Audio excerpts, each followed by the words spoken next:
Il me semble que Léonard de Vinci, il avait dit comme quoi les œuvres de Léonard de Vinci valent ce qu'elles valent aujourd'hui, car il a fallu une centaine, enfin, à peu près, je pense, une centaine d'années pour devenir l'artiste qu'il est.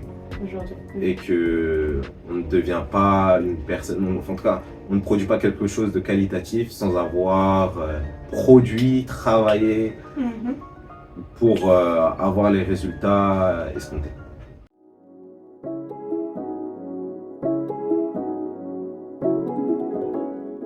Hello, Sandrine, comment ça va? Salut Faria, après tant d'années, on s'est pas vu. J'espère que tu vas bien. Ouais. Merci d'être là aujourd'hui. Il fallait quand même. Il fallait Participer au que tu sois là. projet.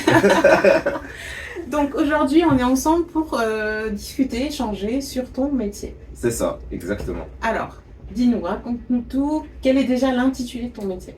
Alors mon métier, je ne vais pas vous mentir, je touche un peu à tout. Je suis assez polyvalent. Le métier, il touche au domaine du web design.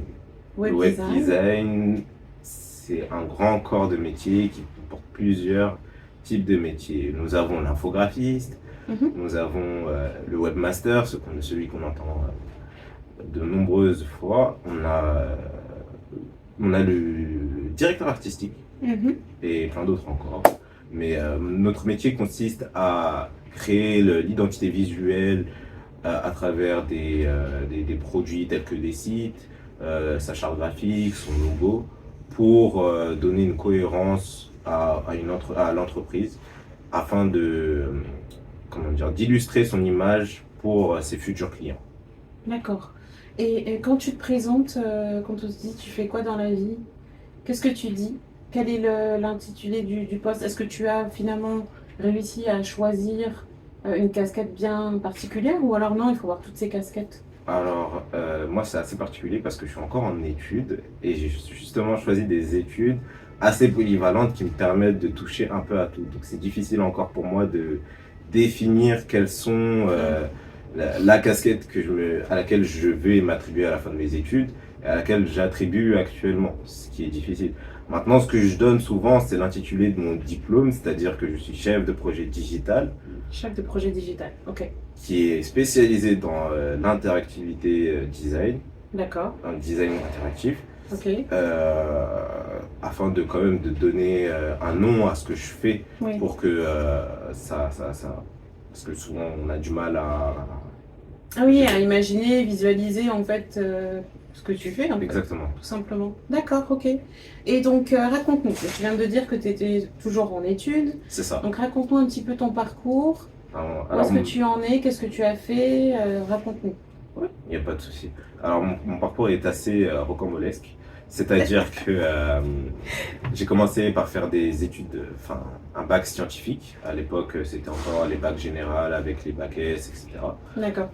Je suis sorti de ce diplôme, je me suis dirigé vers une licence maths pour pouvoir devenir pilote de ligne. Mais suite au Covid, il y a eu pas mal d'écoles publiques qui ont fermé leurs portes suite à la crise économique. Donc, ils n'avaient pas la possibilité de pouvoir payer l'école aux étudiants dans le domaine public. D'accord. Donc, je dirais pas par démotivation, mais je ne souhaitais pas, je dirais, perdre mes années en licence maths qui ne me plaisaient pas trop, où je n'arrivais pas à trouver un débouché qui me plaît. Donc, j'ai fait pas mal de projets personnels, c'est-à-dire que j'ai fait des ventes de tiramisu lors du Covid. Donc, et j'ai vu que je manquais d'expérience dans le marketing et que j'étais intéressé par le digital. D'accord. Au-delà de l'aspect digital, surtout par le code. Donc j'ai cherché une école assez polyvalente qui comportait les trois domaines, c'est-à-dire le marketing, le développement et le design aussi, mais je ne connaissais pas encore l'aspect design. Et lorsque j'ai trouvé cette école-là, j'ai fait une réorientation entre la licence maths lors de ma deuxième année dans le digital. Donc suite à cela, j'ai fait ma première année où ça comporte les trois domaines. D'accord. Donc à la suite de cette première année, nous devions nous spécialiser dans l'un des trois domaines. Et ce qui m'a énormément plu au cours de cette première année, c'était le design et la praticité, l'utilité qu'on ne voit pas derrière un produit.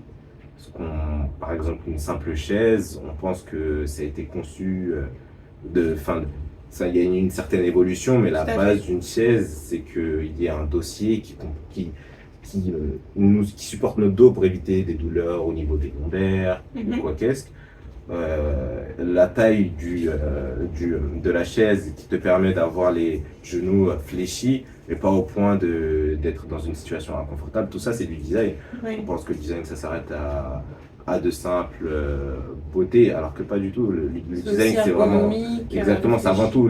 tout l'ergonomie du produit. Il faut que ça serve, il faut que ce soit utile. Et cette définition-là du design m'a beaucoup plu et j'ai voulu en savoir plus, donc je me suis spécialisé dans ça. Donc, si je comprends bien, si j'entends bien, Oui, c'est grâce au tiramisu que tu as rêvé dans ce monde. exactement.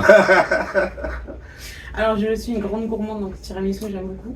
Donc, Y a pas quand de j'ai entendu souci. tiramisu, je suis waouh, petite ampoule qui s'allumait. Donc, c'est le fait de ne pas maîtriser toute la partie marketing pour pouvoir vendre ces fameux tiramisu, C'est tu t'es ça, dit, ah, mais en fait, il manque des compétences et exactement, finalement, en te renseignant un petit peu, tu t'es dit, ah, c'est intéressant le marketing. exactement. D'accord, Tout à fait. top. Et donc, tu as validé quoi l'année dernière comme diplôme? L'année dernière, j'ai validé mon bachelor 3, enfin mon bachelor sur 3 années. Ok, bachelor, L'équivalent d'une licence, mais dans une école privée. d'accord. Donc, suite à la licence de maths, C'est ça, tu as validé un bachelor en tant que chef de projet digital. exactement. Et aujourd'hui, actuellement, Et aujourd'hui, je suis en master en direction artistique. direction artistique. D'accord. Et pourquoi ce choix? Alors, encore une fois, dans le design, vu que il y a énormément de casquettes et toutes les casquettes me plaisent, c'est-à-dire bah, quant à la 3D, la photo, la vidéo, tout ce qui est ergonomie, c'est-à-dire UX, enfin l'UX design, l'UI design, et vraiment tous ces aspects-là m'intéressent énormément. Donc j'ai eu du mal à m'en détacher et me dire que je vais rentrer dans un des domaines en particulier. D'accord. Et j'ai trouvé ce diplôme où la direction artistique regroupe ces nombreuses facultés Mhm. qui me permettront aussi encore d'être polyvalent demain à la suite de mon diplôme. D'accord. Est-ce que tu peux nous raconter assez rapidement une journée type en tant que chef de projet digital? Donc voilà, je pense qu'on ne l'a pas précisé, donc tes études, ton bachelor, tu l'as réalisé en alternance. Exactement. Donc tu as cette chance d'avoir cette expérience professionnelle donc durant 2 ans, 3 ans, 1 an en bachelor? 2 ans lors du bachelor et D'accord. là j'entame ma 3e année en tant que product designer. En alternance En également. alternance également. Est-ce que tu peux plus ou moins nous expliquer une journée type? Comment ça se passe? À quoi on s'attend en fait dans une journée Alors une journée type en tant que chef de projet digital, c'est très complexe parce que au-delà de la gestion de projet, déjà il s'agirait d'avoir un projet. C'est pas toutes les entreprises qui ont cette chance de donner un projet. Bah, en fait, c'est assez différent dans chaque type d'entreprise. dans Lorsqu'on les est dans une secteurs, agence, exactement, peut-être aussi? c'est Oui. ça, lorsqu'on est dans une agence, tu auras à gérer un projet de A à Z, on va dire, tous les 4 mois. D'accord. Je dis ça environ, et quand je dis de A à Z, c'est du client, c'est-à-dire de la gestion du client, jusqu'à la livraison du produit. D'accord. Donc, ça passe par plusieurs étapes. J'ai eu cette chance-là auprès de mon ancien directeur D'accord. qui m'a donné la chance de pouvoir faire la refonte du site Ok. Site internet, de mon oui. école du coup et qui m'a demandé énormément d'énergie et parce que c'était une lourde responsabilité à ma charge, mais j'en ai gardé énormément de connaissances et j'ai appris de mes erreurs pour aujourd'hui, je suis devenu ce que je suis, je dirais un élève assez compétent pour reproduire, enfin en tout cas produire le site web, en tout cas ce qu'il m'a demandé. D'accord. Mais aujourd'hui, est-ce que tu réponds à des prestations de services ou pas? Ça m'est arrivé, bah toi la première. La première, ça m'est arrivé. Mon maître d'apprentissage actuel n'hésite pas à me donner quelques missions annexes pour ma propre boîte. C'est-à-dire lorsqu'il y a des amis à lui qui souhaitent faire des sites internet, il passe vers moi pour que je produise ces sites-là. Car il manque de temps malheureusement, donc il n'hésite pas à me... Malheureusement et heureusement pour toi. Oui, exactement. Donc, Tobrani a créé sa propre entreprise. Et Ça. effectivement, c'est lui qui a créé mon site internet et mon logo, exactement. Ça. Donc c'est important de le dire aujourd'hui. C'est ça. Top. Donc voilà, quand il a dit assez compétent, non, il est compétent. Je rectifie. Alors, en termes de qualité, Oui. quelle qualité il faut avoir dans ce métier? Alors dans ce métier, il faut être curieux.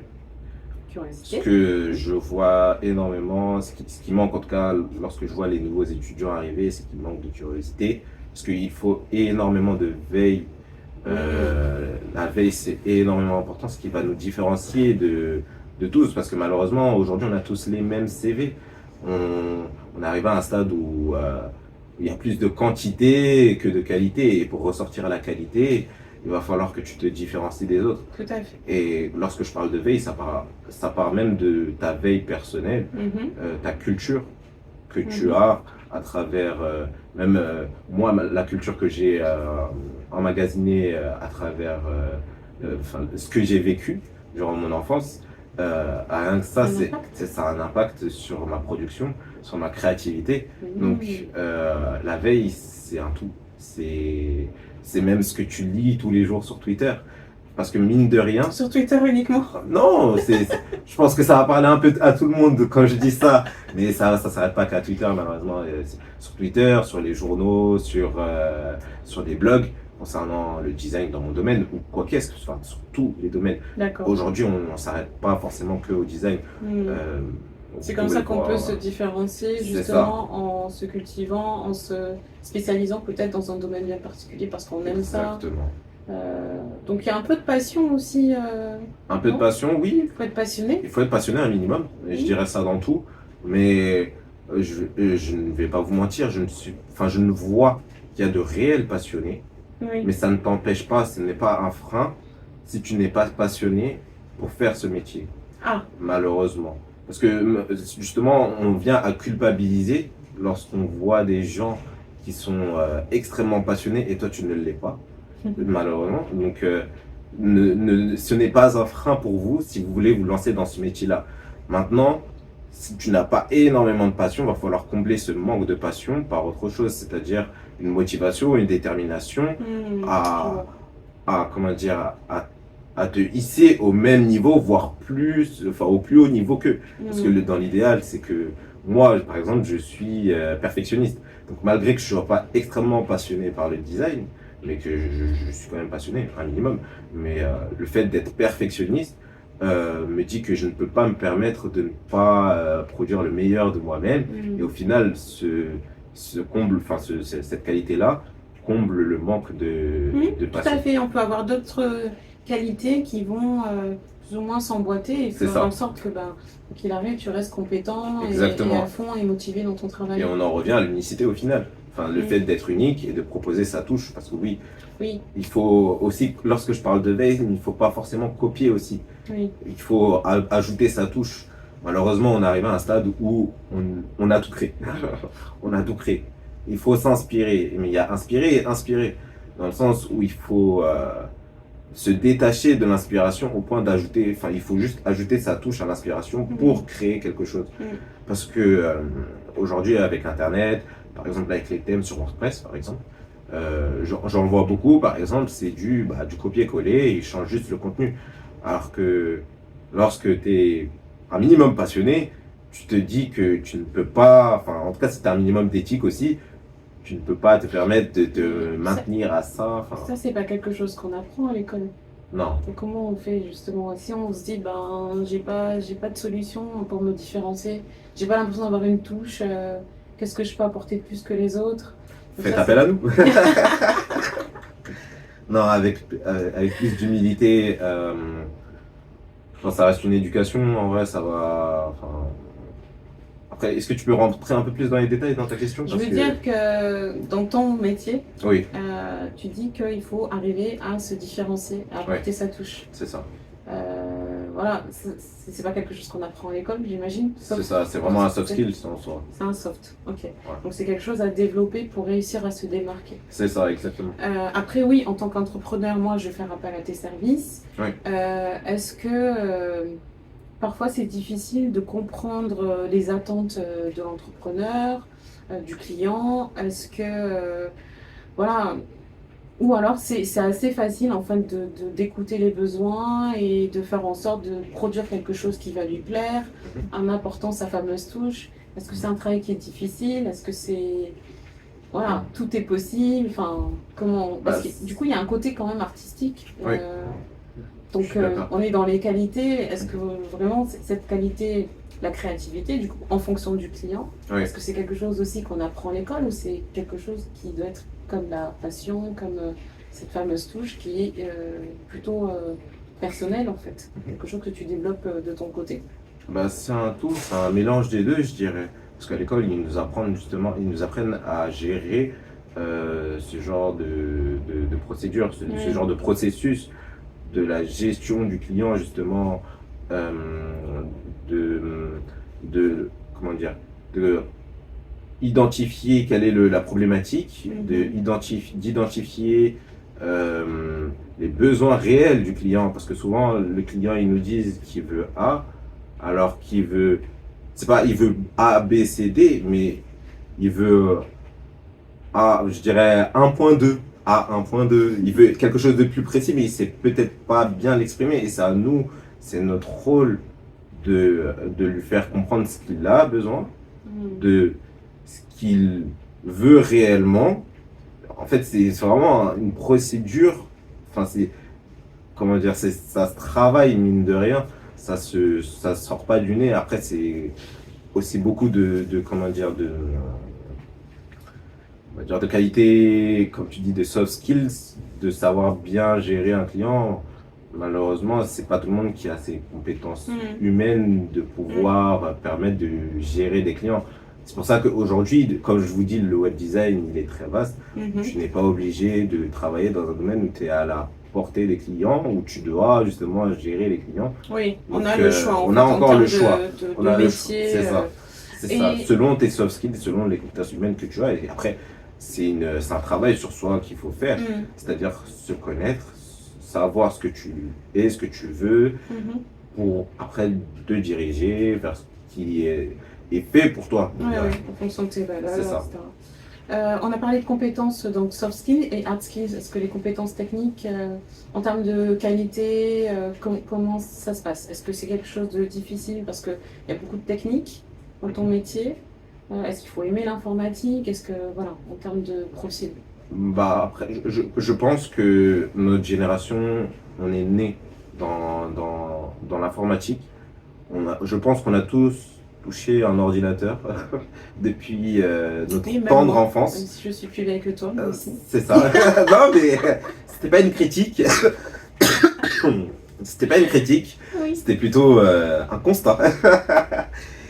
Donc, je plaisante. il n'y a pas de souci. Donc c'est plus facile parce que vous êtes né dedans, c'est ça? Pas forcément, parce que j'en vois de mon âge où ils n'ont pas cette, on va dire, cette facilité, ils sont pas innés à toucher à l'informatique. Ils ont les bases, mais aller au-delà des bases, c'est-à-dire, comme je reviens encore à la curiosité, chercher, ne serait-ce que chercher sur Internet. C'est comme j'en avais parlé récemment, je sais que votre génération, vous avez cette chance, parce que vous êtes pas né, mais vous avez vécu cette évolution entre la passerelle informatique et non informatique. Donc vous avez cette compétence de aller chercher l'information et savoir utiliser l'outil pour aller chercher l'information. Et nous, notre difficulté, notre problématique à notre génération, ça a été de aller chercher l'information. On a oublié cette case qui est extrêmement importante. Donc, malheureusement, c'est plutôt vous, c'est l'instantané en fait. Exactement. Et du coup, c'est cette difficulté-là. Justement, ce qu'on voit généralement, c'est que les jeunes, lorsqu'ils n'ont pas les résultats attendus à l'instant T, c'est difficile. Ouais. C'est difficile. Je compare énormément. Donc, moi, je sais que je suis un tempérament. Ça peut m'arriver de temps à autre, mais je laisse le temps faire les choses. Donc, j'accepte C'est une autre qualité, la C'est ça, patience, du coup, être exactement. patient dans ton métier. aussi énormément. Donc, Ok. j'accepte que les choses que je fais au début Ne de ma fonctionne carrière ne fonctionnent pas et ne sont pas forcément beaux, parce que souvent on s'attend à avoir un produit qualitatif dès le début, alors que non, Il faut du temps. il faut du temps. Ok. Je pense, c'était un dicton Bah, de justement, Léonard de Vinci, c'est il ce que me semble. j'allais te demander Ouais. pour terminer l'interview, justement. Est-ce que tu as un dicton, une citation que tu voudrais partager? Il me semble que Léonard de Vinci, il avait dit comme quoi sa valeur, enfin, les œuvres de Léonard de Vinci valent ce qu'elles valent aujourd'hui, car il a fallu enfin, à peu près, je pense, une centaine d'années pour devenir l'artiste qu'il est. Aujourd'hui. Et que on ne devient pas une personne, enfin, en tout cas, on ne produit pas quelque chose de qualitatif sans avoir produit, travaillé Mhm. pour avoir les résultats escomptés. Super. Donc voilà. Super. Ouais. Merci. Merci à toi. À très vite. À très vite. À bientôt pour d'autres projets. Il n'y a pas de souci.